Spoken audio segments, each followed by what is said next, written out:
RNA చైర్మన్గా ఉండటం అభినందనీయమని ఎమ్మెల్సీ జీవన్ రెడ్డి వ్యాఖ్యానించారు.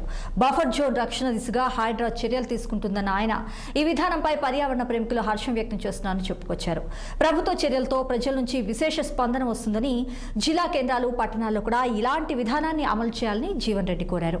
అక్రమ నిర్మాణాలతో జలాశయాల్లో నీరు నిల్వ ఉండలేక వరదల సమయంలో పలు ఇబ్బందులు ఎదుర్కొంటున్నారని పేర్కొన్నారు.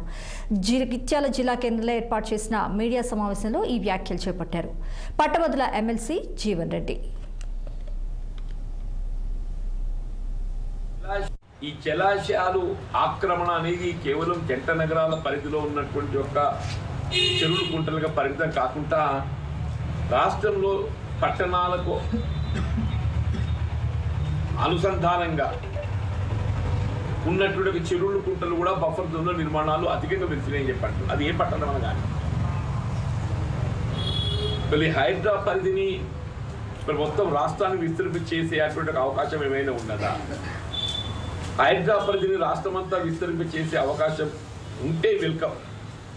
ఇప్పుడు లేని పక్షంలో జిల్లా కలెక్టర్లు కూడా వారికి ప్రత్యేకంగా ఆదేశాలు జారీ చేయాలి రాష్ట్ర ప్రభుత్వ గౌరవ ముఖ్యమంత్రిగా.